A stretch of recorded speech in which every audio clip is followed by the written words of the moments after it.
Do you prefer writing ballads?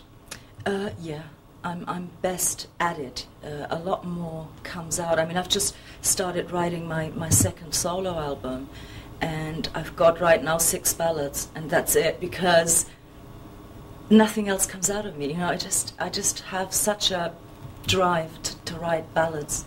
What do you think of Alison Moyet? What do you think about her music, and how do you compare yourself with her?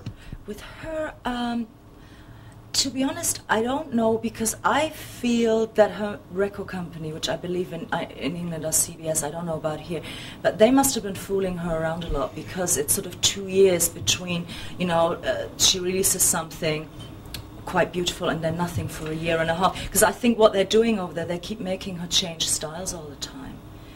And, you know, I really don't know enough about the background story to sort of...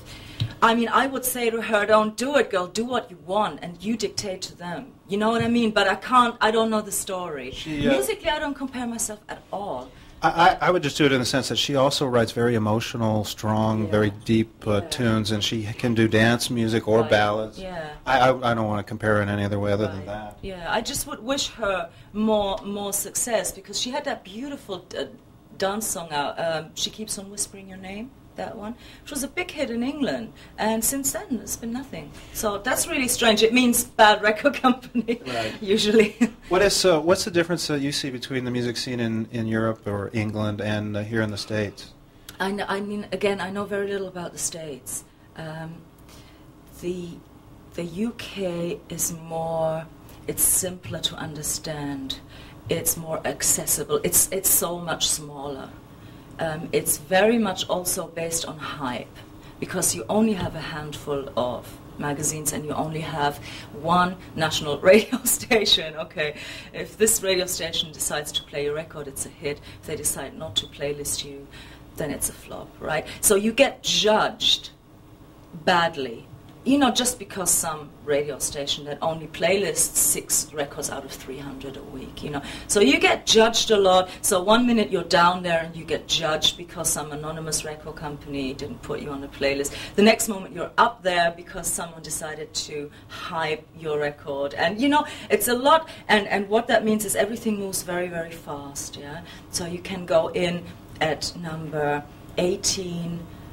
and down the next week, because that radio station might not have played your record, no one knows about your record. You are judged as a flop in England if you have a top 20 hit. Hey, you know, so I pretty much have a hard time with that. But the good thing about the English industry is there are a lot of quirky bands that couldn't get thrown out of a record company in this country that end up, you know, having smash hits. What do you think of the music scene? I don't know anything about the German music industry. I do not understand it. It's sort of 20 years behind on the one hand, yeah, and on the other hand they sort of pick up bits and pieces, and I don't know, I don't understand it at all. There's another band on the bill tonight, La Bouche, and I guess they got their big. They're actually from Chicago area, and they got their big start in Germany. They had to go to Germany, yeah. See, this is really great about Germany, actually, because a lot of soul singers, you know, again, that had real trouble building a career for themselves. Have been through the techno movement, yeah, and all that stuff that the Germans like. You know, they've been able to build careers for themselves, which I think is a great thing. And La Bouche is one of these people, you know, yeah, so. And you've been singing since you're 5 years old? Did I read that? I've been singing since I'm 2 years old. 2 years old? And I've been making demo tapes since the age of 5. And does it get old? What? Singing for a living? Does it get old? What does that mean? Is it hard work? Do you get tired of doing it? Of singing, never. Never. That's what I live for, and that's what keeps me alive. There's something very energizing about singing, isn't there? Mm-hmm. And most people have such a problem with doing it, but if you can get over that and do it, it's very sort of recharges your battery. Do you get that? Do you feel that way? I don't even know. I mean, it's just the one thing in life that I do naturally without thinking about it, without analyzing it, without having any kind of problem with it. It's what I live for. So I don't even know how it works. I just know. That's what.